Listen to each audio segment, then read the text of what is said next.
Olá pessoal, espero que todos estejam bem. Essa é uma aula complementar à segunda aula do curso de Projeto e Análise de Algoritmos para pós-graduação. Alguns alunos pediram uma aula extra sobre funções recursivas e realmente é um tema assim, importante.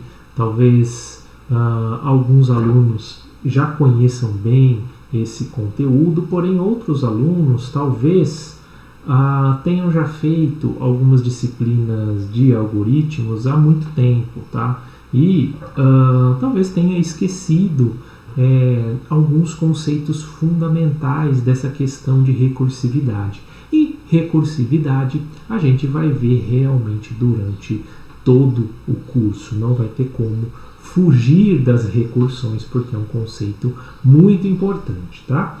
Então, eu resolvi fazer essa aula extra, tá? Pra gente relembrar esses conceitos, tá? O que acontece, pessoal? Acontece que eu tenho que dar essa mesma aula, tá? Em vários outros cursos, tá? Várias outras disciplinas da graduação, do lato sensu. O que eu vou fazer? Eu vou fazer assim, eu vou fazer uma aula, tá? Pensando em todos os cursos, certo? Porque o conteúdo é o mesmo, é só uma aula sobre funções recursivas, tá? Então o conteúdo é basicamente próximo um do outro. A maioria dos cursos que eu estou dando essa aula é em Python, então se eu for fazer algum exemplo eu vou fazer em Python. A única coisa que eu vou fazer é tentar mudar essa introdução, tá? Eu vou fazer um corte na introdução e lá no final do curso para deixar mais com a introdução. Às vezes eu tenho que fazer algum recado, como eu estou fazendo agora, tá? Direcionado para o curso em questão. Mas o centro da aula, né, eu vou tentar deixar o mesmo, tanto para o curso de especialização, quanto para o curso de graduação e para o curso de pós-graduação, para não precisar ficar gravando várias aulas, tá? Não tem o porquê, certo? Eu poderia ter feito só na verdade, vídeo, subir esse vídeo e colocar lá, mas eu acho que eu vou fazer esse recorte no início, que eu acho bem interessante, ok? Então, vamos lá. Como roteiro, como eu falei, né, a gente vai ver bem por cima esse tema, tá? Então vou fazer uma introdução, falar sobre recursão, alguns exercícios, tá? E eu encerro a aula, então eu acredito que não vai ser tão longa assim. Pessoal, a recursividade, tá? É um termo usado de maneira mais geral para descrever um processo de repetição. Então, quando falamos de recursividade, a primeira coisa que deve ser considerada é que estamos falando de repetição, tá? Um bom exemplo disso, pessoal, são as imagens repetidas que aparecem quando dois espelhos são posicionados um de frente para o outro. Se a gente coloca dois espelhos um de frente para o outro, essa imagem, né, vai se repetir infinitas vezes. Na verdade, se a gente coloca um objeto, né, no meio desses dois espelhos, a imagem desse objeto vai se repetir infinitas vezes, tá? Ou quando você está gravando um vídeo, né, acontece a mesma coisa também. Se a gente grava a mesma tela que o editor de vídeo está aberta, vocês vão perceber que é gerado um eco repetindo a mesma imagem infinitas vezes, tá? Então, a partir desses exemplos, a gente consegue ter já uma intuição do que vai ser essa aula, tá, pessoal? Um exemplo de recursividade, tá, também pode ser visto aqui nessa imagem do slide. Inclusive, deixa eu já abrir minha caneta, né? Nessa imagem aqui, tá? Opa, essa imagem do slide, tá? O chamado triângulo de Sierpinski, não sei pronunciar muito bem isso, tá? mas é uma figura geométrica descoberta aí por um matemático, que eu também não sei pronunciar o nome, então nem vou tentar. E essa figura é gerada de forma recursiva, tá? Ou seja, de forma repetida, partindo, né, ela parte de um triângulo equilátero e depois forma outros triângulos a partir do ponto médio dos triângulos anteriores. Então, percebam aqui que temos um triângulo maior, tá? Aqui por fora, né, temos esse triângulo maior. Aí dentro desse triângulo é calculado um ponto médio aqui, né? E desenhado um outro triângulo equilátero, certo? E vejam que fica então aqui uma parte da nossa pirâmide dividida em mais 3 triângulos, tá? E dentro dessa parte a gente calcula o ponto médio novamente, gera outros triângulos, tá? E assim sucessivamente, tá, pessoal? A gente vai gerando novos triângulos, sempre calculando esses novos triângulos a partir do ponto médio, tá, do que sobrou nas extremidades, certo? Então esse é um processo recursivo, um processo de repetição que também é chamado de fractais, tá? Quem tiver interesse em saber mais, é só pesquisar por fractais e recursão no Google que vocês vão encontrar muita coisa interessante a respeito, tá? Fractais é muito estudado na física, tá? Então vocês vão encontrar muitas coisas de física sobre fractais, né? Fractais são encontrados na natureza, então a natureza também tem essa questão aí de recursão, né? Quando a gente olha uma folha, né, a gente consegue ver, se a gente for dando zoom, a gente consegue ver essas estruturas se repetindo, né? As mesmas estruturas. Uma partícula de gelo também, né? Se a gente vai ali aumentando, a gente consegue ver que ela é formada por estruturas que são repetidas, né? E esse é o processo recursivo que envolve os fractais. Tem bastante coisa interessante, quem quiser pesquisar aí, né, no Google. Bom, mas a gente tem que ir para o lado da computação, né? Da programação mais especificamente, que é a ideia desse curso, né? E em programação, a recursividade é um mecanismo útil e muito poderoso que permite uma função chamar a si mesma de forma direta ou indireta. Esse ponto aqui é importante. Tem outras questões importantes, mas vejam. É um mecanismo da computação que permite uma função chamar a si mesma de forma direta ou indireta, tá? Ou seja, é uma função, tá? Uma função é dita recursiva se ela contém pelo menos uma chamada ali no seu corpo explícita, tá? Ou implícita a si próprio, tá? A função vai se chamar dentro do seu próprio código, tá? Vimos na aula passada funções, tá? Então, se dentro dessa função tiver uma chamada para ela mesma, para si própria, vamos estar trabalhando com função recursiva. Então, as funções têm um cabeçalho, né, que tem o nome da função, tem os parâmetros, tá? Se esse cabeçalho ali for chamado dentro da própria função, tá? Vocês já fiquem de olho, porque provavelmente é uma função recursiva, tá? E a ideia básica de uma função recursiva é diminuir sucessivamente o problema em questão, o problema que estamos abordando, em um problema menor ou mais simples, tá? Até que o tamanho ou a simplicidade desse meu problema reduzido permita que eu resolva esse problema de forma direta. Ou esse problema reduzido tem uma solução considerada trivial, ou uma solução que eu sei informar sem precisar fazer cálculo. Então eu vou reduzindo, ainda não conheço a solução do meu problema, reduzo, ainda não conheço a solução do meu problema, reduzo, chega num determinado ponto, opa, eu sei a solução. E eu não preciso calcular, eu sei resolver de forma direta, eu já sei a resposta. Certo? Esse é um dos objetivos, né? resolver um problema complexo reduzindo o meu problema, até que eu obtenha, né, uma solução trivial. Tá? E quando chegamos a esse problema reduzido, dizemos que a função atingiu uma condição de parada. Quando a gente chega naquele problema que a gente sabe a solução, essa é a condição de parada. E essa condição de parada, vamos ver daqui a pouco, que é um ponto muito importante da recursão. Tá? Além disso, essa condição de parada, ela deve estar presente em pelo menos um local da minha função.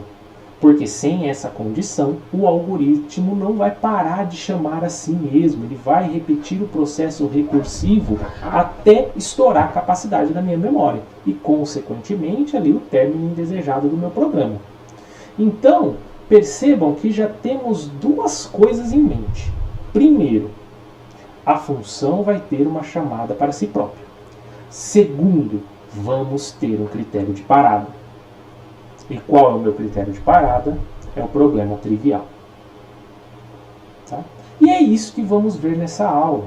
É claro que essa é uma disciplina introdutória, então vamos ver bem por cima como funciona a recursão, nada muito avançado, ok? Mas fiquem cientes que vocês vão ver recursão em outras disciplinas, porque recursão é um método de resolução de problema muito importante na computação. Muito utilizado como uma técnica conhecida como dividir e conquistar. E é a chave para a construção de muitos algoritmos importantes e também uma parte fundamental da programação, né, dinâmica. Então, pessoal, nesse curso a gente vai ver de forma, né, geral a recursão, mas é claro que em outras disciplinas vocês vão se aprofundar nisso, certo? Muito porque a matemática também, eu acho que no curso de vocês vão lidar matematicamente, com uma visão matemática, tá, sobre a recursão. Assim como, né, o pessoal da física também olha com um olhar da área deles para essa questão de recursão, né, principalmente quando eles trabalham com fractais. Então, pessoal, por que utilizar recursão? Né? Eu já comentei um pouquinho do porquê, tá? Por causa da sua importância. A recursão ela é utilizada para resolver problemas complexos.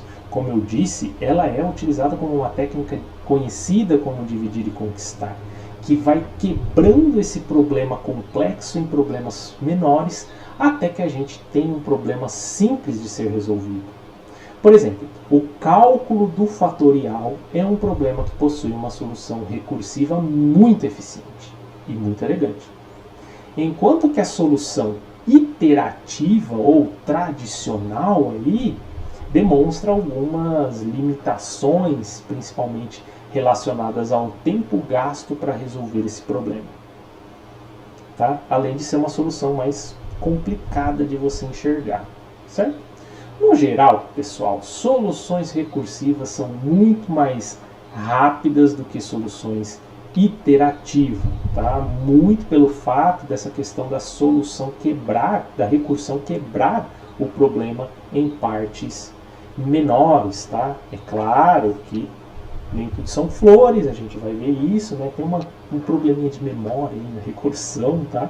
Mas elas são rápidas, ok? Na maioria dos casos, é claro que cada caso é uma circunstância que a gente tem que, né, verificar, mas geralmente, tá, a recursão é mais rápida.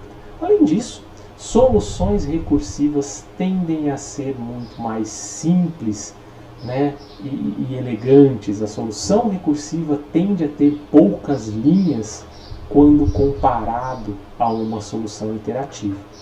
E também, né, às vezes é muito mais intuitiva, sendo por conta disso mais elegante do que uma solução iterativa. Tá? E, como eu disse, o objetivo dessa aula, então, vai ser compreender o conceito da recursão, tá? De uma forma mais geral, e aprender a solucionar aí alguns problemas usando a recursão. Então, vamos iniciar. Então, pessoal, vamos ver aqui o caso mais clássico da recursão, tá? Que é o caso do fatorial. Pessoal, sabemos lá da matemática, né? Vocês podem olhar aqui a representação aqui do meu fatorial. Então, sabemos lá da matemática que o fatorial de zero, né, é 1. Isso a gente sabe resolver de forma direta, tá? Já percebam isso. A gente sabe de forma direta que o fatorial de zero é 1. Tá? Depois disso, né, quando a gente vai avançando, a gente sabe que o fatorial de 1 é 1 vezes o fatorial de 0. O fatorial de 2 é 2 vezes o fatorial de 1. O fatorial de 3 é 3 vezes o fatorial de 2. E assim sucessivamente. Então, pessoal, no caso geral, temos que o fatorial de um número n, tá, é igual a n vezes o fatorial deste mesmo número n menos 1. Tá?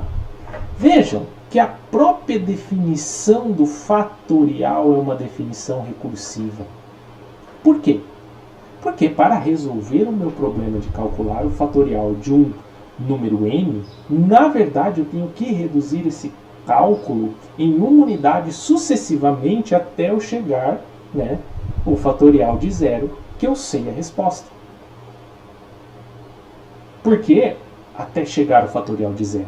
Porque, por definição, eu sei calcular de forma direta o fatorial desse número. Né? Por exemplo, se eu pergunto para vocês o fatorial de 0, vocês respondem rapidamente, prontamente, que é 1. Tá? Essa é uma definição direta. Agora, se eu pergunto para vocês o fatorial de 10, vocês não conseguem me dizer rapidamente. Tá? Vocês têm que buscar ali na memória de vocês um fatorial mais simples, que vocês já conhecem. Por exemplo, o fatorial de 2, né, é igual a 2. Tá? E depois vocês vão fazendo o cálculo de trás para frente até chegar no fatorial de 10. Então, notem que a intuição de vocês usa uma técnica recursiva. Essa intuição de realizar os cálculos de trás para frente é uma técnica recursiva. Certo? Então, como funciona aqui o cálculo do fatorial, né?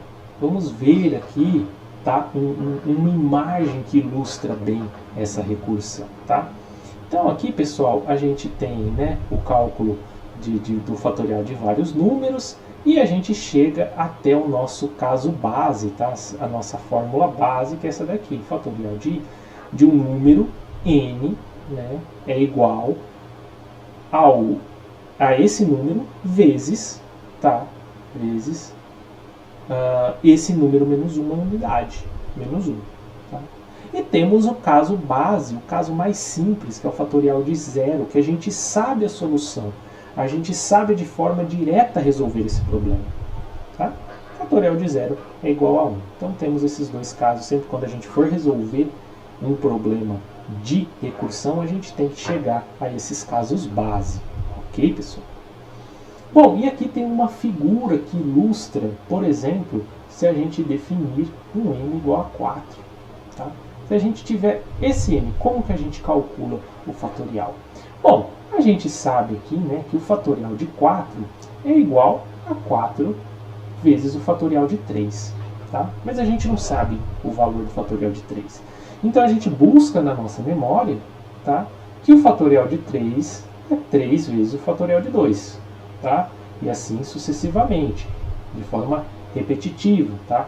A gente busca que o fatorial de 2 é 2 vezes o fatorial de 1. O fatorial de 1 é 1 vezes o fatorial de 0. Até a gente encontrar um caso que a gente saiba resolver. Fatorial de 0 é 1. Opa! Cheguei num caso que eu sei resolver. Eu sei a resposta. Tá? Se eu sei a resposta, eu começo a fazer a volta. Bom, o fatorial de 1 é 1 vezes 1. Tá? Que é 1. Então eu volto mais uma vez.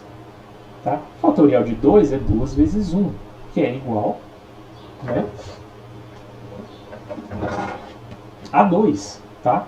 E aí eu levo isso para frente. O fatorial de 3 é 3 vezes o fatorial de 2, tá? Isso daqui vai ser igual a 6, certo? E eu vou levar isso daqui para trás, tá? E o fatorial de 4 é 4 vezes 6, que é igual a 24. Então veja, tá, que a intuição por trás de resolver o problema é recursiva. Tá?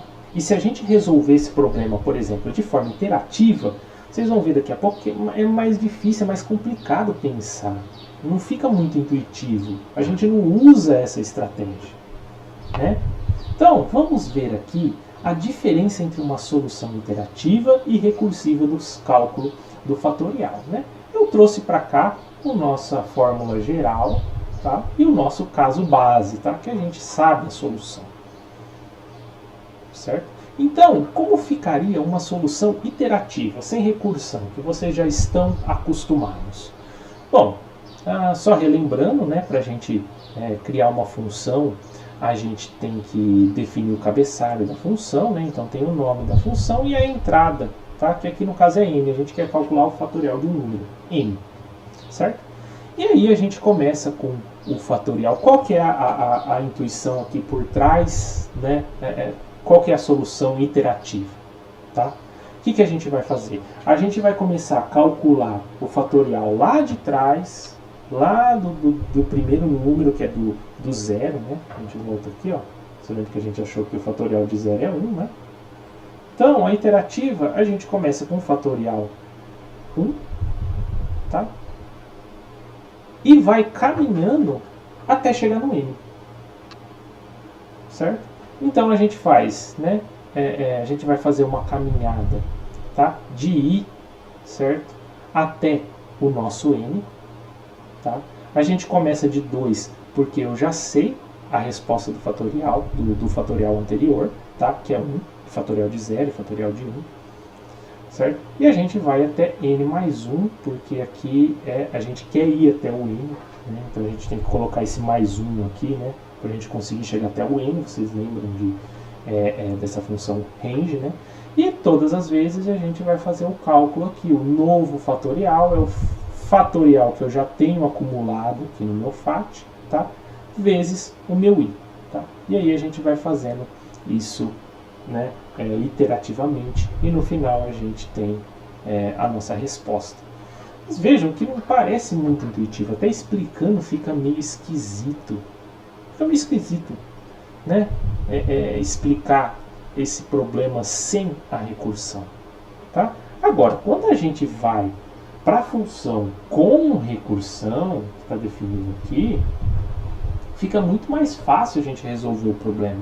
Primeiro, tá? A gente tem que o quê? Definir o caso base. O nosso caso base é o nosso critério de parada. Então a primeira coisa que a gente vai fazer é definir o nosso caso base, tá? Então a gente coloca o cabeçalho da nossa função, igualzinho aqui o cabeçalho da função sem recursão, a mesma coisa, e aí a gente começa já com o caso base, tá? O nosso caso base.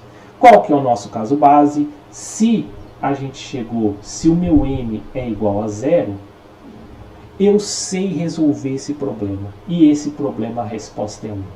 E eu vou dar um return, tá? Esse return é muito importante, que ele é muito utilizado aqui para resolver a recursão. A gente vai retornar isso, né? Então, se o meu n, que entrou aqui na minha função, tá, for igual a 0, for o meu caso base, eu vou retornar 1. Tá? Eu vou retornar 1. Certo? Então aqui, ó, eu trouxe o meu caso base para cá. Isso sempre tem que acontecer na recursão. Isso é muito importante. Então, caso base. Lembram que eram duas coisas dentro da minha função? Era o caso base, tá? E a chamada recursiva. E a minha chamada recursiva, o que é? É a minha fórmula geral. Tá aqui, ó, minha chamada recursiva. Se eu sei a minha fórmula geral, sei o meu caso base, é só montar a minha função. Não tenho problema nenhum com isso. Então aqui no else, se eu não estou no meu caso base, eu estou na minha fórmula geral. Tá? Então aqui embaixo eu vou colocar a minha fórmula geral. Certo? Então aqui no else, certo? Aqui no else, tá? Eu vou retornar o meu número, tá? Que entrou aqui como parâmetro, vezes o fatorial, tá? De n menos 1. O que é isso? É a minha fórmula base. Só que aqui, ó, em vez de deixar só o parêntese e essa pontuação aqui, eu escrevi um fatorial aqui na frente. Tá? Que o fatorial é a chamada da minha função. Certo? Então percebam, se eu conheço a minha fórmula geral e eu sei o meu caso base, que já é dado intuitivamente, é só eu montar a minha função recursiva. Eu vou montar, eu coloco o meu caso base e em seguida no else eu coloco a minha fórmula geral. É isso que é recursão. A minha fórmula geral vai chamar o meu fatorial, tá? E ele vai rechamar aqui a função e vai diminuir no n. Vai chegar uma hora, por exemplo, se n for 4, né? Se n for 4, entrou primeiro n. O que ele vai fazer? Ele vai retornar 4 vezes fatorial de 3. Tá? Aí vai entrar o 3. O que ele vai fazer? Ele vai retornar 3, aqui, ó, né? Na nossa função return, 3 vezes fatorial de 2. Tá? Depois ele vai retornar 2 vezes fatorial de 1. Tá? E depois o que acontece? 1 vezes fatorial, tá? De 0. Quando ele chamar o fatorial de 0, ele não vai entrar mais no else, ele vai entrar aqui no if, pessoal. Ele vai entrar no if. E o fatorial de 0, ele vai o quê? Retornar 1. Quando ele retorna 1, isso tudo a gente vai ver que vai ficar numa pilha, tá? A gente já vai ver isso. Isso tudo vai voltar recursivamente calculando, tá? Então ele vai calcular isso, vai retornar o valor aqui. Vai calcular isso, vai retornar o valor aqui. Vai calcular isso, vai retornar o valor aqui. E vai recalculando. Automaticamente a gente não precisa se preocupar com nada. Tá? Então o segredo aqui é entender o problema. Deu o problema, entendi. Fiz a fórmula geral, fiz o caso base. Acabou. É só saber montar a nossa função. Tá? Então veja, não é algo tão assustador assim. Tá? Não tem nada de muito complexo aqui. Às vezes o nome recursão, nossa, parece que é muito difícil. Mas aí quando a gente vê mais profundamente isso, né? Quando a gente vê o significado, a gente vê, poxa, é mais simples eu pensar recursivamente, porque sem recursão eu tive que pensar ali no algoritmo. Com recursão, eu só precisei montar minha função. Porque ela já vem da intuição. Né? Então isso daqui vai ser muito útil no curso de vocês. Em matemática, vocês conhecem, né, o cálculo das funções. Tá? Então vai ficar muito fácil vocês montarem uma função de recursão. Certo? Então fiquem tranquilos que não tem muito problema aqui não. Bom, pessoal, como eu já comentei, os algoritmos recursivos são muito simples, né? Muito mais simples do que os algoritmos iterativos. São mais enxutos e, na maioria das vezes, mais elegantes que os algoritmos iterativos. E também podem ser muito mais rápidos, né, que os algoritmos interativos. Tá? Como você vê aqui, a solução recursiva é muito mais elegante, tá? Muito mais bonita da gente, né, pegar e tentar entender. Até para entender, né? É muito mais fácil entender esse algoritmo recursivo do que entender o algoritmo sem recursão, né? A gente nem precisa debugar para entender esse algoritmo recursivo. A gente bate o olho e já sabe como que ele está fazendo os cálculos. Agora, na versão iterativa, a gente vai ter que olhar, vai ter que fazer um teste de mesa, vai ter que ver como que ele fez esse algoritmo. Não é tão assim fácil de enxergar. Tá? Mas nem tudo são flores, pessoal. Não é só vantagem a recursão. Né? Temos uma desvantagem aqui, tá? Muito importante que deve ser considerado, que os algoritmos recursivos em geral consomem mais memória que os algoritmos iterativos. Então, né, vamos voltar ao exemplo do cálculo do fatorial para ver a questão da pilha, né? Como que ele faz aquele cálculo da pilha ali e ver que realmente isso consome mais memória, né? Bom, Então, veja aqui que eu até coloquei um gráficozinho aqui, né? No eixo de baixo aqui, a gente tem a quantidade de chamadas recursivas, né? Porque eu vou chamando recursivamente, a gente viu ali que chama recursivamente, né? E essas chamadas vão ficando numa pilha, porque eu não calculei ainda. Então, o meu computador, né, coloca uma pilha na memória. Coloca ali, ó, chama uma vez, fica na pilha, chama outra vez, fica na pilha, chama outra vez, fica na pilha, chama outra vez e fica na pilha. E no outro eixo aqui, no eixo Y, eu coloquei aqui a quantidade de memória, tá? Para isso. É claro que é uma ilustração, né? Não é uma quantidade de memória exata, né? Mas dá para perceber como isso vai aumentando, né? Então, veja, no caso ali do fatorial anterior, o meu n era igual a 4, né? Então, quando a gente começa a nossa função aqui, ele vai fazer o quê? Ele vai colocar na pilha o meu fatorial de 4. Quando ele chega no fatorial de 4, ele percebe que ele tem que calcular o fatorial de 3. O que ele faz? Ele coloca na pilha da memória o fatorial de 3. Quando ele chega no fatorial de 3, ele percebe que tem que calcular o fatorial de 2, coloca o fatorial de 2 na pilha, tá? Depois coloca o fatorial de 1 na pilha e depois coloca o fatorial de 0 na pilha. Então ele vai empilhando isso na memória. Percebe que vai crescendo e a memória tem fim. A memória tem fim, pessoal. Então ele vai chamando indiscriminadamente, tá? Se você pediu para chamar, ele vai chamar. Ele não vai parar ali a execução e mandar uma mensagem: olha, veja bem, a memória aqui está ficando bagunçada, hein? Vamos com calma. Não, ele manda ver. Ele vai colocando isso na pilha, né, da nossa memória. E depois, o que ele faz? Como eu mostrei, ele vai lá, ó, quando ele chega no fatorial de 0, ele retorna 1, né? Tá? Quando ele retorna 1, ele vai e desempilha.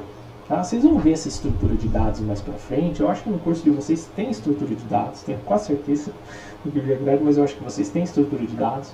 E pilha é uma estrutura de dados muito utilizada, principalmente pelo computador, tá? Ali no seu computador. Pela memória, né? Pilha, fila, essas estruturas são muito utilizadas. Então, pessoal, ele retira da pilha o fatorial de 0, aí ele vai para o fatorial de 1, retira da pilha o fatorial de 1, vai para o fatorial de 0, retira da pilha o fatorial de 0, vai para o fatorial de 2, de 3, até chegar no fatorial de 4, tá?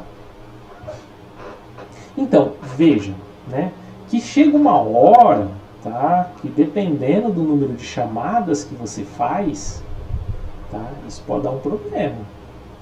Se você não tem memória suficiente ali, essa memória vai estourar, então o programa vai fechar. Certo? Então é um cuidado que a gente tem que tomar. Tá? É claro que aqui nesse curso a gente não vai fazer nenhum exemplo que vai estourar a memória, a não ser que você não coloque o caso base. Veja que se você não tem o caso base aqui, imagine que você arrancou esse caso base. Né? Deixa eu até apagar aqui para não ficar muito bagunçado. Deixa eu apagar aqui. Borracha. Será que vai demorar muito? Ó, apagar todas as anotações. Imagine que vocês não colocaram o caso base. Tá? Não tem nada aqui do caso base. Ele vai começar a chamar, né? Você começou com 4, ele vai começar a chamar o 4, o 3, o 2, o 1, o 0, o menos 1, o menos 2, o menos 3, o menos 4 e vai indo. E vai indo. Se você não colocou o caso base que retorna o valor 1 aqui, ele não para. Ele vai até o infinito. Até estourar a memória, né? Então, veja que o caso base aqui é muito importante. Vocês têm que utilizar o caso base, tem que ter o caso base, senão vai dar problema. Tá? Então percebam isso com esse desenho aqui, né? Que pode dar problema na memória e que a gente tem que ter o caso base. Tá? Pessoal, agora comentando 3 leis da recursão, tá? Que vocês devem considerar quando estiverem pensando em uma solução recursiva. Tá? Primeira coisa, muito importante. Um algoritmo recursivo deve ter um caso base, tá? Essa é uma das leis, tá? E leis não podem ser infringidas, lembrem disso. Então tem que ter um caso base, como já vimos no problema do fatorial, certo? Então tínhamos que o caso base era o fatorial zero. Tá? Então notem que o caso base vai ser sempre a solução trivial, o problema fácil e direto de ser solucionado, que eu consigo solucionar de forma direta, ou o problema que eu sei a solução. Tá? E que quando o meu algoritmo chegar nessa solução trivial, eu vou parar a minha recursão e vou começar a fazer os cálculos da pia. Beleza? Segunda lei. O algoritmo recursivo vai mudar o seu estado para se aproximar do caso base. O que isso quer dizer? Quer dizer que o meu algoritmo ele vai reduzindo o meu problema sucessivamente até chegar no caso base. Tá? No caso do fatorial, tínhamos que resolver o fatorial de um número n, por exemplo, de 10, e o algoritmo vai reduzindo esse problema até chegar ao fatorial de 0, que é o caso trivial, então ele vai mudando ali, né? Vai reduzindo o meu problema. E por fim, temos que um algoritmo recursivo deve chamar a si mesmo recursivamente.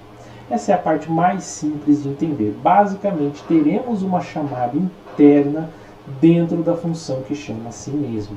Tá? Então, pessoal, aqui, né, apagando de novo o slide. Né? Então, pessoal, aqui temos primeira lei, caso base. Última lei, né, chamada recursiva. Tá? E a segunda lei, a lei do meio, é essa pilha aqui. Beleza? Sem segredos. Bom, pessoal, agora vamos ver um exemplo aqui, um outro exemplo além do fractal, que é muito interessante, né? Que é a soma de elementos de uma lista. Tá? Então, a gente já viu lista, né? Lista em Python, então imagine que a gente tem uma lista aqui, né? 1, 2, 3, 4, 5 e 6. A gente quer somar os elementos dessa lista. Tá? Como podemos implementar então uma função que soma os elementos dessa lista? A gente pensaria ali numa função recursiva, tá? For de i que vai range, né? Range de 1 até len, né? Dessa lista de 1 em 1, tá? Tem um acumulador aqui, soma, tem um acumulador soma que recebe 0, soma recebe, né? Soma mais L de I, tá? A gente pode pensar nessa solução recursiva, acho que é a primeira coisa que vem ali à mente. Mas como que a gente implementa isso sem uma estrutura de repetição? Tá? Sem fazer um for. Quero resolver isso sem for, sem while, tá? Sem nada disso. Como que a gente faz? Imagina que eu não posso usar o meu for. Tá? Como que a gente faz isso? Bom, vamos tentar ver aqui esse desenho para ver qual que é a intuição por trás de somar uma lista. Então eu tenho uma lista aqui, ó, com alguns elementos, né? O elemento 1, tá? Aqui, ó, o elemento 1, 3, 5, 7, 9. Como que eu consigo reduzir este problema? Bom, eu posso reduzir este problema e dizer que a soma dessa minha lista é a soma do primeiro elemento da minha lista, que é 1, mais a soma dos outros elementos da minha lista. Isso pode ser feito. Então, essa soma aqui, na verdade, é 1 mais soma de 3, 5, 7, 9. Não é? Eu reduzi meu problema. Em seguida, eu tenho que resolver esse problema aqui, né? Eu posso dizer que esse problema é a soma do meu primeiro elemento da lista mais a soma dos outros elementos da minha lista. E a solução para esse problema é a soma do meu primeiro elemento da lista mais a soma dos elementos restantes. E a solução desse problema é a soma do meu primeiro elemento da lista mais a soma dos meus elementos restantes. E a soma desse meu problema, opa, agora eu sei sem fazer cálculo. Sem fazer cálculo, eu sei a resposta do meu problema é 9. A soma de uma lista que só tem o número 9 é 9. Nem fiz cálculo, estou feliz da vida. Não precisei nem utilizar a soma ainda. Né? Então eu sei a resposta desse meu problema. Isso daqui é uma solução trivial, tá? É um problema trivial. É um problema simples com uma resposta direta. Tá? Bom, agora, se eu sei a resposta desse problema, eu posso resolver o problema anterior. Olha que interessante. Eu posso resolver a soma anterior, tá? Que era o elemento 7 mais a soma dos elementos da lista que só tem o elemento 9. Certo? Então veja que é exatamente isso que eu faço. Eu chego aqui no finalzinho, né? Eu tenho a minha solução trivial, é 9. Tá? Aí o que eu faço? Eu volto. Se eu sei a minha solução, que é 9, eu volto e resolvo o meu problema anterior. Então é a soma do primeiro elemento da lista, que é 7, mais a soma disso aqui. Isso daqui é 9. Eu já sei minha resposta. Certo? E aí, quando eu faço esse cálculo, eu já tenho a resposta disso daqui. Se eu tenho a resposta disso daqui, eu volto para o meu problema anterior e resolvo o problema anterior. Se eu tenho a resposta dessa outra soma, eu volto para o meu problema anterior e resolvo o meu problema anterior. Se eu tenho a resposta agora para essa soma, eu volto para o meu problema anterior e resolvo o meu problema anterior. Tá? E aí eu consigo ter a minha resposta final. Certo? Percebam que eu fui quebrando o meu problema até eu ter uma solução trivial. Certo, pessoal? É bem simples. Tá? Então vamos ver isso daqui como fica no Run Codes, no Python Tutor, mas antes deixa eu dar uma visão geral aqui da resposta. Né? Primeira coisa, lembrando de função, o meu cabeçalho. Né? Então eu tenho aqui o def, né, a palavra reservada, tá, para dizer para o Python que eu estou fazendo, descrevendo uma função. Eu tenho o nome da minha função, que é chama lista, e tenho o meu parâmetro, o meu argumento, tá, que aqui no caso eu vou passar a minha lista. Bom, pessoal, primeira coisa, caso base.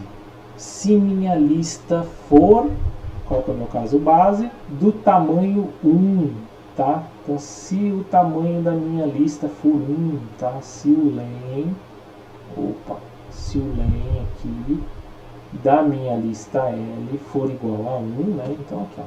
Se o tamanho da minha lista for igual a 1, tá? Então, se minha lista, né, tem apenas um elemento, vamos pôr um 9 aqui, como eu chamo esse elemento? L de 0. Tá? Como que eu faço um print nisso? Então, se eu fazer um print disso daqui, seria dessa forma, 0. Então, a solução trivial, como eu não tenho outro elemento, eu vou retornar só o elemento da minha lista. Certo? Então, esse é o caso base. Qual que é o caso base? O caso base é quando eu tenho uma lista com um único elemento. Então, coloquei no caso base. E qual que é a minha fórmula geral? Tá? A minha fórmula geral, lembrando, é o quê? O primeiro elemento da minha lista mais a soma dos elementos restantes.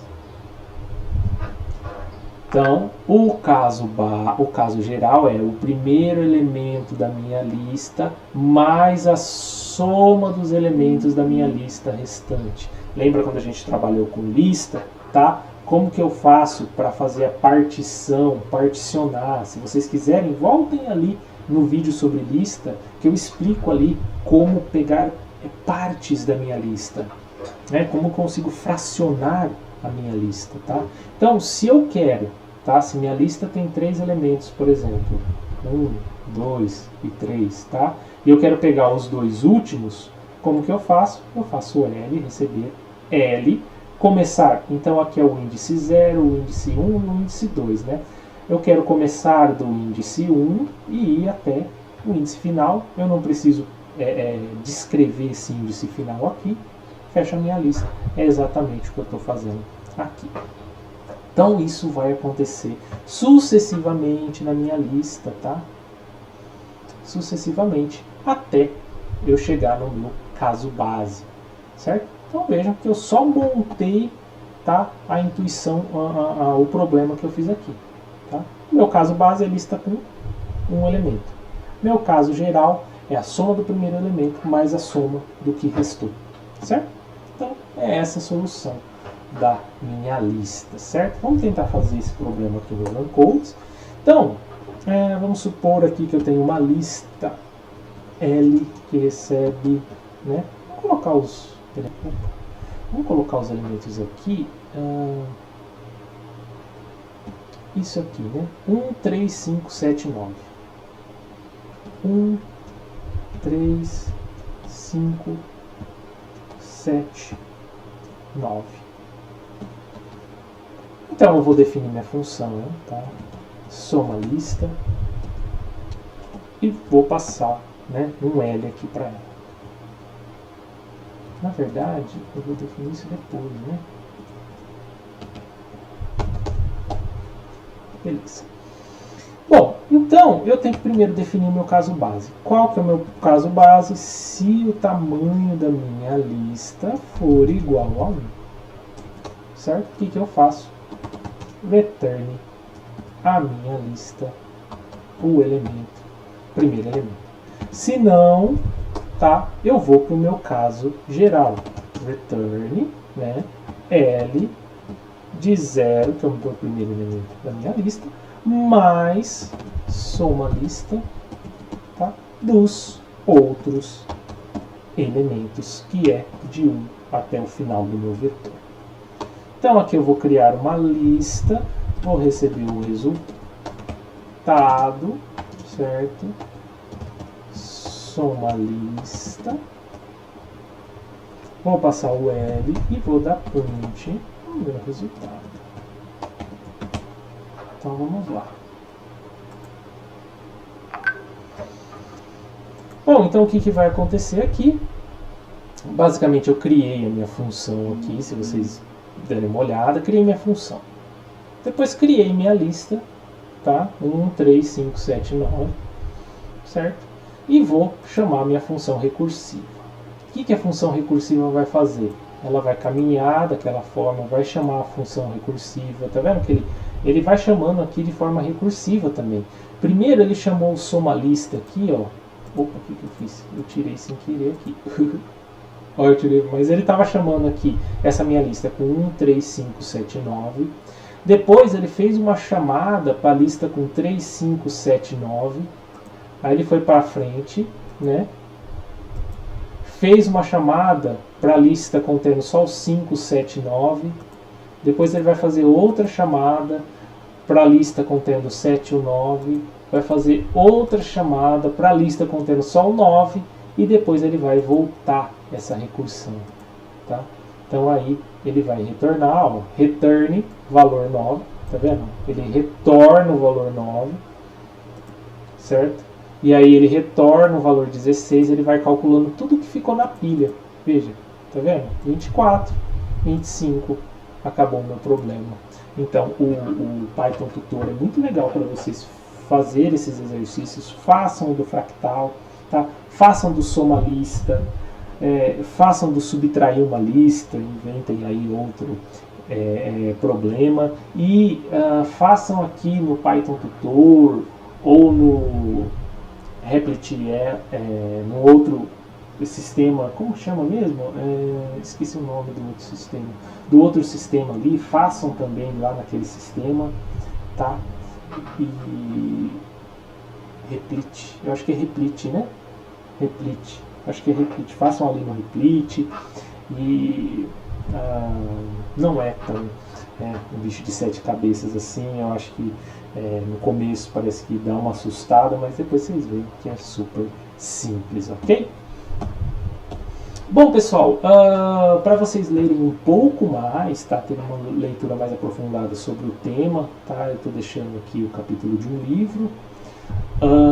Também um recurso gráfico, uma página aqui que tem vários exemplos de algoritmos recursivos que vocês conseguem acompanhar a execução do algoritmo ali. Essa página é bem legal, deem uma olhada também. Bom, pessoal, eu agradeço vocês terem assistido o vídeo até aqui. Espero que tenham gostado dessa aula, tá? Embora seja aí uma aula híbrida para mais de um curso. Se vocês tiverem dúvidas, é só me enviar um e-mail, não esquecendo de colocar o código da disciplina no assunto para eu não perder o e-mail de vocês. Podem acessar o fórum do Moodle, tá? Que eu tento sempre responder o mais rápido possível, e também comparecer ao plantão de dúvidas. Agradeço a todos, pessoal, e tenham um ótimo dia.